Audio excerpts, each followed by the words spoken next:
During my SATs, my teacher asked me, "Why don't you drop your pants in front of the class?" "Why would I do that?"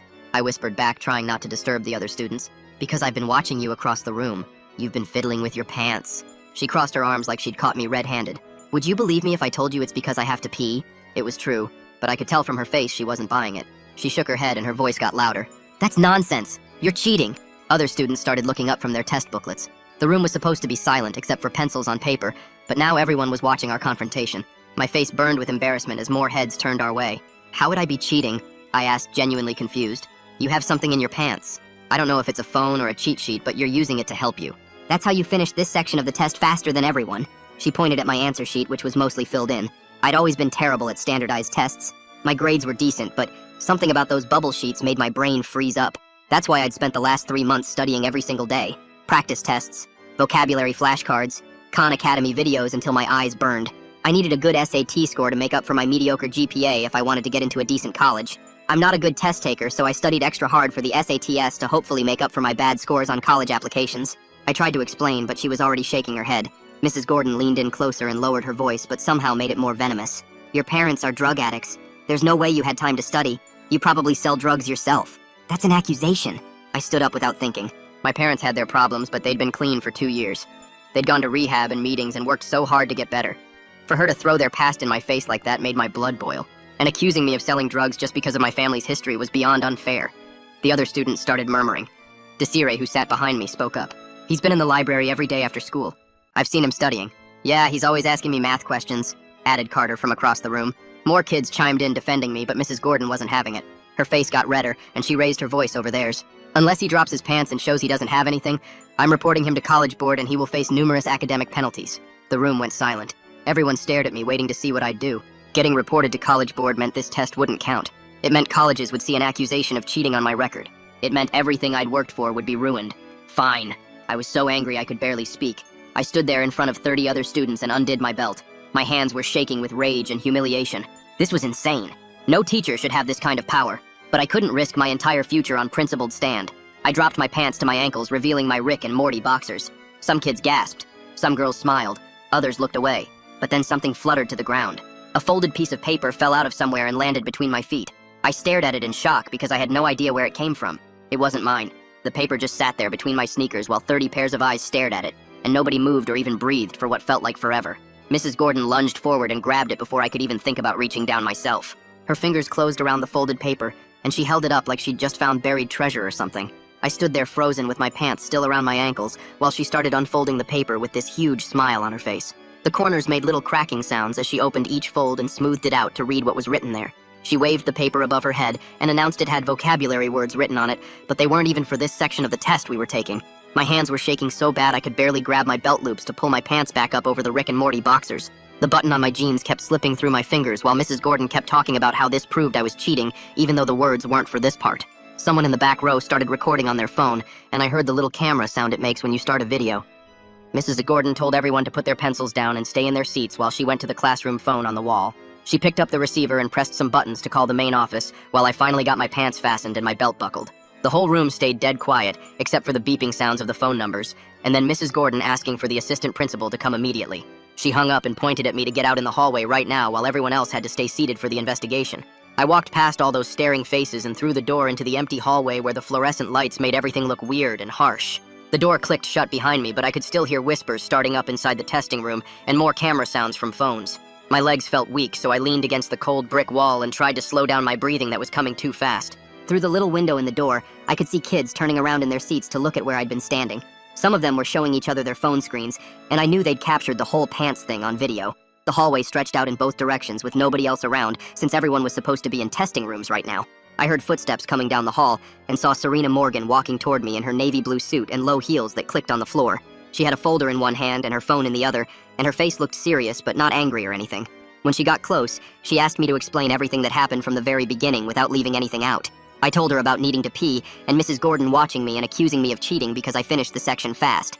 Then I explained the 3 months of studying every single day after school and how Mrs. Gordon said that thing about my parents being drug addicts. Serena's eyebrows went up when I mentioned that part, and she wrote something down in her folder with a pen she pulled from her jacket pocket. She asked me to repeat exactly what Mrs. Gordon said about my parents and whether anyone else heard it too. I told her the whole room heard it because Mrs. Gordon's voice had gotten loud when she was accusing me of selling drugs myself. Serena wrote more notes and then handed me a blank form and a pen to write out my own statement about everything. She said to be as detailed as possible and include times and exact words if I could remember them while she went to talk to Mrs. Gordon. I sat down on the floor with my back against the wall and started writing on the form using my knee as a desk. Through the door, I could hear Serena's voice getting firm and then Mrs. Gordon's voice getting defensive, but I couldn't make out the actual words. My hand cramped up from writing so fast, but I kept going because I wanted to get every detail down before I forgot anything. Other classroom doors started opening as kids went between testing sections, and some of them saw me sitting there and whispered to each other. Serena came back out after about 15 minutes with the folded paper in a clear plastic bag like evidence or something. She told me she was confiscating it for the investigation and would have to report this whole thing to the college board as a testing irregularity. My stomach dropped when she said college board because that meant my scores would probably get canceled and colleges would see it on my record. She must have seen my face because she put her hand on my shoulder for a second and said we'd work through the process step by step. The door opened again, and Dennis Riley came out carrying a box of tissues and a bottle of water, which he handed to me. He sat down next to me on the floor and asked if I was okay after what just happened in there with everyone watching. I told him about the boxers thing and how humiliated I felt having to do that in front of the whole class. He nodded and said that should never have happened, and we'd address that part separately from the cheating accusation. My phone buzzed in my pocket, and I pulled it out to see 3 text messages from kids in my class, plus one from my mom asking why the school called. I typed back to my mom that there was an incident at the school, but I'd explain everything later when I got home. I didn't want to worry her and Dad while they were at work because they'd been doing so good with their recovery. Dennis asked if I wanted to call them, but I shook my head because I knew they'd leave work to come here, and they couldn't afford to miss hours. Between the next testing periods, I saw Desiree and Carter walking toward where Serena was standing by the main office. Desiree had her phone out and was showing Serena something on the screen while talking fast and pointing back toward the library. Carter was nodding and adding stuff about how I asked him math questions all the time in the hallway between classes. Desiree swiped through what looked like photos on her phone and showed one where I was passed out on my books in the library. Serena took notes about what they were saying and asked them each to write statements just like she'd asked me to do earlier. After they left, Serena came back over to where Dennis and I were still sitting and crouched down to our level.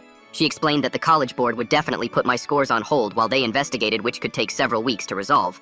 That meant I'd probably miss early application deadlines for colleges, since my mediocre GPA really needed those SAT scores to balance things out. The bell rang for lunch and I grabbed my backpack to head out, but my phone started buzzing like crazy. I pulled it out and saw notification after notification from group chats and social media. Someone had taken a picture of me standing there in my Rick and Morty boxers, and turned it into a meme with the caption, "When you study for 3 months but still get caught cheating." My stomach turned as I scrolled through the messages and saw it spreading everywhere. Kids were adding their own captions and laughing reactions and sharing it to every platform. I couldn't face walking into the cafeteria with everyone looking at me and whispering. Dennis appeared in the hallway and saw my face and asked if I wanted to eat lunch in his office instead. I nodded and followed him down the empty hall while more notifications kept coming through my phone. He had a mini fridge with some sandwiches and sodas and told me to help myself while he worked on some paperwork. I sat there eating a turkey sandwich that tasted like cardboard while watching the memes spread to more and more group chats. After school, I was heading to my locker when Aurelia Snow called my name from the library entrance. She waved me over and said she'd heard about what happened during the test and wanted to help. She led me to her desk where she had her computer open to the lab sign-in system. Her fingers flew across the keyboard pulling up records from the past 3 months. Every single day after school, my name was there logged into the computers from 3:30 to 6 or sometimes later. She printed out page after page of the logs and put them in a folder. "I'm taking these straight to Serena Morgan," she said, and marched toward the main office. I went home and tried to do homework but couldn't focus on anything. My parents asked about my day, and I just said it was fine because I didn't want to stress them out yet. That night, lying in bed, I stared at the ceiling thinking about everything that happened. Part of me wanted to just let it go and take the makeup test and move on with my life. But then I thought about Mrs. Gordon's face when she talked about my parents being drug addicts. I thought about how she made me drop my pants in front of everyone just to humiliate me. I sat up in bed and made a decision that I was going to fight this no matter what. The next morning, I woke up to an email from the college board with the subject line, "Score Hold Notice." My hands shook as I opened it and read the automated message about my scores being under review. It said the investigation could take up to 6 weeks, and during that time, my scores wouldn't be released to any colleges. 6 weeks meant missing every single early application deadline, which basically ruined my college plans. I screenshot the email and sent it to Serena, who replied that she'd officially filed the report yesterday as required. She asked me to come to her office before first period to discuss some new developments. I got to the school early and went straight to her office where she had the plastic bag with the paper on her desk. She put on gloves and carefully unfolded it to show me what was written on it. The paper had vocabulary words, but they were for a completely different section of the test than the one we were taking. The handwriting was neat and small, and definitely not mine since I write big and messy. "This is good for your case," she said, while taking photos of the paper from different angles. She explained that Mrs. Gordon had submitted her written report about the incident yesterday afternoon. The report included a detailed description of how she made me remove my pants in front of the class. Serena's face got serious as she explained this was a major violation of testing protocol and student dignity. The district HR department was now involved because forcing a student to undress crossed multiple policy lines. She said they'd be investigating Mrs. Gordon separately from the cheating accusation, which might actually help my case. After that meeting, Dennis found me in the hallway and asked me to come to his office after school. When I got there, he had boxes of my stuff spread across his desk and floor. He'd gone to my house and gotten all my SAT prep materials with my parents' permission. We spent 2 hours organizing everything into a timeline showing my study progress over 3 months. The Khan Academy app on my phone showed over 200 hours of practice problems and video lessons completed. We printed out screenshots of my progress charts showing how my practice scores slowly went up from 1180 to 1400s. I had receipts for 5 different SAT prep books that I'd bought with money from my part-time job. Dennis put everything in a binder with tabs and labels to make it easy for anyone reviewing the case to see the evidence. That night, the meme got worse with new versions popping up everywhere. I finally decided to post one response on my main social media account. Focused on clearing my name, not the jokes, I wrote, and then muted all notifications. Some kids actually commented that they respected me for not freaking out about it. The next day, Serena called me back to her office with a new piece of information. She'd been reviewing the seating chart from the test and noticed something strange about Grayson Thacker's placement. He'd originally been assigned to sit across the room but switched at the last minute to a seat near me. The proctor's notes showed he specifically requested the change, claiming his original seat had bad lighting. Serena pulled up the testing room layout on her computer and pointed out that both seats had the same overhead lighting. His new seat put him directly behind and to the left of where I was sitting. After school, I waited by Grayson's locker until he showed up with his basketball gear. I asked him straight up if he'd planted that paper on me during the test. He leaned against his locker with this smirk on his face and said I couldn't prove anything. Then he mentioned how stressful this whole thing must be for my parents right now with their history and everything. That comment made my blood boil, but I just walked away because getting into a fight wouldn't help anything. Later that day, Serena called Grayson to her office, and I watched him walk in with his usual cocky attitude. I waited outside pretending to tie my shoe while they talked, and heard him telling her about some window glare problem in his original seat. She asked him to show her on the seating chart, but his explanation didn't make much sense since both seats had the same overhead lights. After he left, she caught me in the hallway and said she couldn't prove he was lying, but something felt off about his story. The next morning, Aurelia came to find me before first period with the plastic bag containing the cheat sheet. She pointed at these little doodles in the margins that looked like cartoon characters and said she'd seen Grayson drawing the exact same ones on his flashcards when he studied in the library. She took photos of the doodles and went straight to Serena's office to add this to the investigation file. During lunch, Dennis pulled me aside and we talked about what happened with Mrs. Gordon making me drop my pants. He explained that forcing a student to undress was a serious violation, and I should consider filing a formal complaint separate from the cheating investigation. I spent the rest of the day thinking about whether I wanted to open another can of worms, but kept coming back to how she'd talked about my parents. That night, I told my parents everything, including Mrs. Gordon's comments about them being drug addicts. My mom's face went pale, and my dad's jaw clenched, but they both stayed calm and told me to do whatever felt right. The next morning, I went to Dennis's office, and he helped me write out a formal complaint about Mrs. Gordon's behavior. He showed me the Title IX policies and discrimination guidelines that she'd violated by making personal attacks about my family. We submitted the paperwork through the proper channels, and the district office said they'd have to investigate this separately from the testing incident. Word got around fast, and by lunch, Mrs. Gordon was telling anyone who'd listen that she was just being careful. She claimed another school in the district had a huge cheating scandal last year, so she was extra vigilant during testing. Serena heard about this and told me privately that being worried about cheating didn't give her the right to humiliate students or make discriminatory comments. That afternoon, the principal called me to his office with a warning that made my stomach drop. He said if I pushed both complaints, the college board might decide the whole testing room was compromised and invalidate everyone's scores. My classmates could lose their test results because of my complaints, which would mean they'd all have to retake too. I left his office feeling sick because now I wasn't just fighting for myself, but potentially ruining things for 30 other kids. That night I couldn't sleep and kept thinking about whether clearing my name was worth messing up everyone else's college applications. My parents sat with me at the kitchen table, and my dad said something that stuck with me. He told me people would always try to pressure me into backing down when I stood up for myself, but I had to do what was right for me. The next morning, I checked my email and found a message from the college board that actually gave me some hope. They said regardless of the investigation outcome, they'd offer me a free makeup test date in 6 weeks. It wasn't perfect since I'd already studied so hard for this one, but at least I'd get another chance to take it legitimately. Later that day, my parents went to meet with Serena about Mrs. Gordon's comments. They brought documentation from their recovery program showing they'd been clean for 2 years with perfect attendance at meetings. Serena seemed really impressed by how calmly they handled everything and said she'd add their statement to both investigation files. They told her about all the family dinners we'd missed while I studied and how they'd quiz me on vocabulary words during car rides. My mom even showed her receipts for the SAT prep books she'd bought me with money from her overtime shifts. That evening, I was doing homework when my phone buzzed with a text from Taylor, who sat 3 rows over during the test. She sent me a screenshot from a group chat showing Grayson asking if anyone had a vocabulary cheat sheet 3 days before the SAT. The timestamp showed it was posted the Wednesday before the test, and he'd specifically asked for one small enough to hide. Taylor said she didn't want to get officially involved because Grayson's friends were mean, but she thought I should know. I stared at that screenshot for a long time, thinking about how everything was starting to make sense. Grayson had planned this whole thing and somehow slipped that paper near me during the chaos of the confrontation. The seat change wasn't random, and neither was the cheat sheet appearing right when I dropped my pants. But without Taylor willing to come forward officially, I just had another piece of evidence that couldn't really help me. I saved the screenshot anyway, and decided to show it to Dennis tomorrow to see if there was any way to use it without getting Taylor involved. The next morning, I showed Dennis the screenshot on my phone and watched his face get serious as he read through the group chat messages. He leaned back in his chair and explained that without Taylor willing to testify, we couldn't use it officially, but we could mention to Serena that students had seen concerning messages. I put my phone away, feeling frustrated because I understood Taylor's fear of Grayson's friends, but this was proof he'd been looking for a cheat sheet. Dennis called Serena and asked her to come to his office, and when she arrived 20 minutes later, he told her about anonymous student reports of suspicious messages. She took notes and said anonymous tips could only do so much without someone willing to go on record, but she'd add it to her investigation notes anyway. That afternoon, an email came through from the district HR department, and I read it 3 times to make sure I understood what it said. They'd reviewed Mrs. Gordon's actions during the testing incident and found she'd violated multiple protocols, including forcing a student to undress in front of others. The email said she was removed from all testing duties immediately and would need to complete retraining before being allowed to proctor any exams again.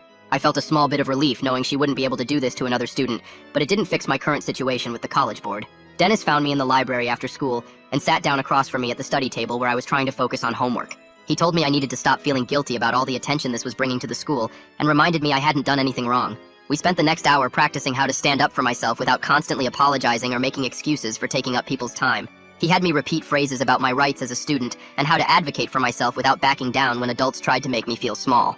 2 days later, another email arrived from the college board requesting additional documentation for their investigation. They wanted the official seating chart from the test day, Mrs. Gordon's training records, and any surveillance footage from the testing room if available. Serena forwarded me the email saying she was gathering everything they requested, and this showed they were taking the irregularities seriously now. The security officer came to the testing room that week and spent 2 hours examining the layout and taking measurements. He moved desks around and had another staff member sit where I'd been while he tested different angles and positions. After his review, he wrote up a report saying someone could potentially slip a paper under a desk from behind during bathroom breaks or other movement in the room. It wasn't definitive proof that someone planted the paper on me, but it showed it was physically possible for it to happen without me knowing.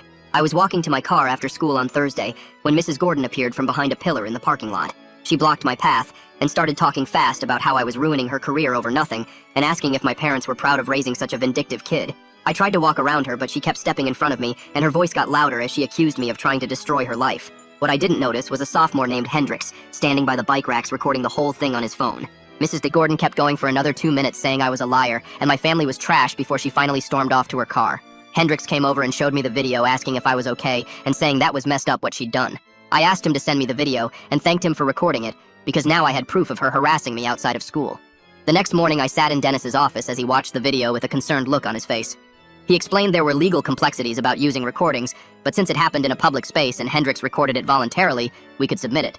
I decided to include it as evidence of continued harassment because this wasn't about revenge, but showing a pattern of bias against me. Dennis helped me write up a statement about the parking lot incident, and we submitted it along with the video to both the district investigation and the college board review. Within 3 hours, Serena called Mrs. Gordon to her office, and we could hear raised voices through the walls even from down the hall. The next day, Mrs. Gordon wasn't in her classroom, and word spread quickly that she'd been reassigned to administrative work only with no student contact while under investigation. Some teachers seemed to support her and whispered about unfair treatment, while others said she'd gone way too far with the pants incident and deserved consequences. The whole situation had split my class down the middle, with some kids saying I was brave for standing up to her and others saying I was making too big a deal out of everything. I tried to focus on the friends who'd supported me from the beginning and ignored the ones spreading rumors that I was just trying to get attention. During lunch, I sat with Desiree and Carter, who'd both defended me that day in the testing room, and they helped me laugh about other things instead of dwelling on the drama.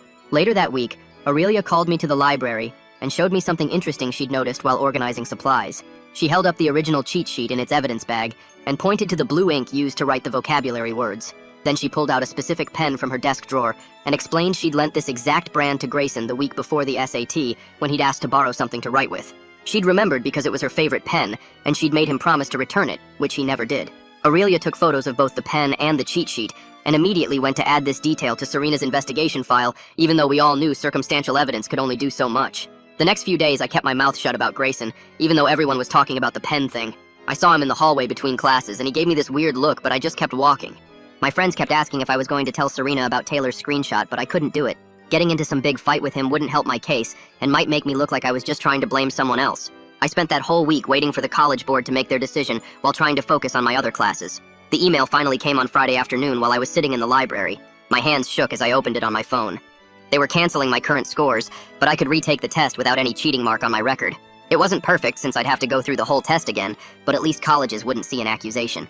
I texted my parents right away, and they both replied with relief that it wasn't worse. That weekend, Aurelia helped me set up a whole new study plan for the retake in 6 weeks. She pulled out different practice books and made me a schedule that broke down exactly what to review each day. Dennis met with me Monday morning to work on test anxiety stuff since the last experience had been so awful. He taught me this breathing thing where you count to 4 breathing in and then 4 breathing out. We practiced it together in his office until I could do it without thinking about it. He also gave me these cards with positive statements to read before the test. My dad had to miss work twice that week for meetings with the school about everything that happened. He never complained, but I could see how tired he looked when he got home. Mom started looking worn out too from all the stress and worry about my future. They kept telling me we'd get through it together, but I felt guilty for causing all this trouble. Wednesday morning, I got an email from the HR department with an attachment from Mrs. Gordon. The subject line said, "Regarding recent testing incident," and I opened it nervously. She wrote about miscommunication and procedural errors without actually saying she did anything wrong. The whole thing sounded like lawyers wrote it for her. She never mentioned the comment about my parents or making me drop my pants in front of everyone. Dennis helped me write my final statement for the college board that afternoon. We spent 2 hours getting the wording just right without making accusations about anyone. I stuck to the facts about what happened without mentioning Grayson or going into detail about Mrs. Gordon's behavior. Dennis read through it 3 times and said it had the right professional tone. He submitted it for me through the official portal. 2 days later, word spread that Grayson got called back to Serena's office for another interview. Someone saw him walking out looking really pale and upset. People started whispering that administrators were looking into his other test scores from previous years. He stopped showing up to the library where he usually studied with his group. I'd see him in the halls, but he'd look away and walk faster. His usual friends seemed to be keeping their distance from him too. The next week, the college board sent out another email to everyone from our testing room. They were flagging 2 other students' scores for irregularities, but didn't say whose. Everyone started guessing who it might be, and Grayson's name kept coming up. He stopped coming to the group study sessions in the cafeteria after school. His friend circle got smaller, and people noticed he wasn't sitting with them at lunch anymore. I tried not to think about it and focused on my studying instead. The 6 weeks went by faster than I expected with all the preparation and practice tests. I'd wake up early to review vocabulary before school and stay late working through math problems. My scores on practice tests were getting better, and I felt more confident about the material. The night before the retake, I barely slept even with all the preparation. My parents made me a big breakfast and drove me to the testing center themselves. Walking into the building felt weird after everything that happened last time. The new proctor was this older man who went through every single protocol perfectly. He read all the instructions slowly and clearly without any accusations or assumptions. I used Dennis's breathing technique while waiting for the test to start. My hands weren't shaking this time, and I felt surprisingly calm as I opened the test booklet. The first section was reading comprehension, and I worked through it steadily without rushing. I remembered all the strategies Aurelia taught me about finding key words and eliminating wrong answers. The math section came next, and I took my time with each problem instead of panicking. During the break, I did the breathing exercises again and ate the snack my mom packed. The writing section felt easier than I remembered from practice tests. I finished each part with a few minutes to spare for checking my answers. Walking out of that testing room felt completely different from the first time. I didn't know what score I'd get, but I knew I'd done my best with everything I'd learned. My parents were waiting in the parking lot and hugged me when I got to the car. We went out for lunch to celebrate just finishing the test regardless of the results.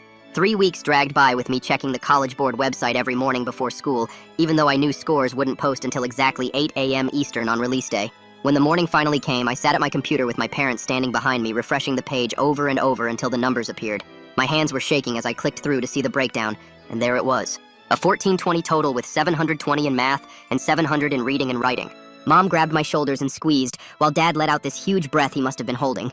The score was right where my practice test said I should be, and exactly what I needed to balance out my GPA for the state schools I was applying to. That same afternoon, an official email came through from the College Board with their final determination on my case. The investigation was officially closed with a finding of no academic dishonesty on my part, and they noted in the report that testing protocols had been violated by the proctor during the original administration. My record would show the clean 1,420 score with no notation about any cheating investigation, which meant colleges would never know about the whole mess. Dennis forwarded me the email with a smiley face and reminded me to save multiple copies for my records just in case. The relief felt like a weight lifting off my chest that I didn't even realize I'd been carrying for weeks. School got weird after that because Mrs. Gordon came back to teaching, but the administration moved her to only regular classes with no testing duties at all. The rumor mill said she had to complete 40 hours of sensitivity training and bias education before they'd let her back in the classroom. She'd walk the other way when she saw me in the halls and kept her eyes down if we crossed paths near the main office. Part of me felt bad for her, but then I'd remember her comment about my parents, and the anger would come back. Meanwhile, Grayson just disappeared from all the usual spots where the smart kids hung out. His name got quietly removed from the next SAT registration list, and people started saying he was taking a gap year instead of applying to colleges right away. Nobody ever told us students what the investigation found about him, but the way teachers looked at him in class said enough. His friend group got smaller and smaller until he was basically eating lunch alone in the corner of the cafeteria. By the time winter formal rolled around, the whole incident had become old news as everyone moved on to the latest drama about who was dating who and which teacher was rumored to be leaving. My close friends would still make jokes about it sometimes, but not in a mean way, more like an inside thing we all shared. The Rick and Morty meme finally died when someone else did something embarrassing at a basketball game and became the new target. My parents surprised me by signing up for extra recovery meetings after everything settled down. Dad said the stress of the situation reminded them how important their sobriety was, and they wanted to stay strong for our family. We started having these Sunday dinners where we'd actually talk about real stuff instead of just passing the salt and asking about homework. Mom told me she was proud of how I stood up for myself without losing my integrity, and that meant more to me than any test score. When it came time to write my college essays, I sat down with Dennis to figure out how to frame everything. We decided to focus on perseverance and standing up against prejudice without getting into the specific details about dropping my pants. He helped me craft this narrative about overcoming obstacles and maintaining dignity under pressure that sounded way better than what actually happened. Dennis wrote me this amazing recommendation letter that he let me read even though I wasn't supposed to see it. He talked about my character and resilience and how I handled a difficult situation with maturity beyond my years. He never mentioned the specifics, but colleges would understand something significant had happened, and I'd come through it stronger. Aurelia wrote me a letter too about all those hours in the library and my dedication to improving myself. Walking past that testing room on the last day of the semester brought everything flooding back for a second. I could almost feel the embarrassment creeping up my neck again and hear the whispers from that day. But mostly I felt proud of myself for getting through it all. I'd faced down a teacher who tried to use my family's past against me and came out with my dignity intact. The SAT score I earned through honest hard work would help me get into college, and nobody could take that away from me. Everything that happened taught me I was stronger than I knew, and that standing up for what's right matters even when it's hard and embarrassing and makes you want to hide under your bed forever. Thanks for hanging out and wondering through all of this with me. It's really been a journey worth sharing together. I'll catch you in the next one. Like the video, it helps more than you think.